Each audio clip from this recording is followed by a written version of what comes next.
अगर आप खुद को स्पेशल समझते हैं तो इसका मतलब आप बिल्कुल स्पेशल नहीं हैं। अरे व्हाट नॉनसेंस। खुद को स्पेशल समझने वालों को ये बात नॉनसेंस लग सकती है, लेकिन ये सच है कि हम में से हर कोई अपने आप को स्पेशल एक्सक्लूसिव समझता है। हमें लगता है कि भगवान ने हमारे जैसा एक ही पीस बनाया है। साइंस में इस तरह के लक्षण को इल्यूजरी सुपीरियरिटी कहते हैं, यानी किसी के बोलने का इंतजार नहीं करना, मन ही मन खुद को सुपीरियर समझ लेना। मैं अच्छा हूँ, मेरी कुकिंग अच्छी है, मेरी ड्राइविंग अच्छी है, मेरी सोच अच्छी है, इस दुनिया में जो सच्चाई और ईमानदारी बची है वो सिर्फ मेरी वजह से बची है।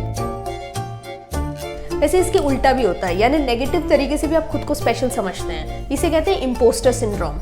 मैं ही बेचारा हूँ, मेरे साथ ही अन्याय होता है, मैं ही कम सैलरी पे काम कर रही हूँ, जो कि सच भी है। मेरा ही मकान मालिक राक्षस है, जितना भी गलत हो रहा है सब मेरे साथ हो रहा है। इस तरह की सोच के साथ भी आप खुद को स्पेशल समझते हैं। बस बेचारगी का चश्मा लगा लीजिए और आईने में देख लीजिए।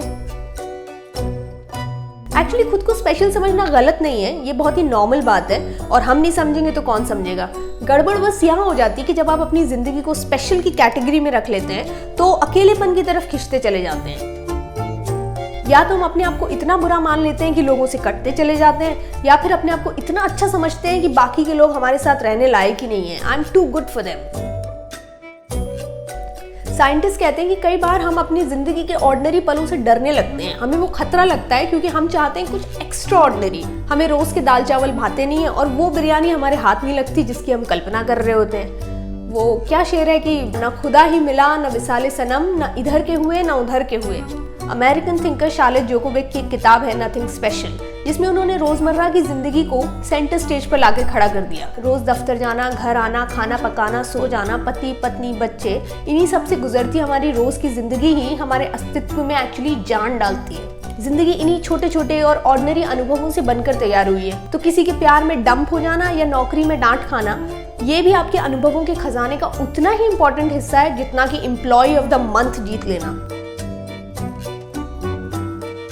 फ्रेंच कवि पॉल वॉलेरी ने कहा भी है कि हर दिमाग बेहद ही साधारण अनुभवों से बनकर तैयार हुआ है। किसी भी चीज को ऑर्डिनरी कहने का मतलब ही है कि उसका आपकी सोच और समझ को तैयार करने में बहुत बड़ा योगदान है।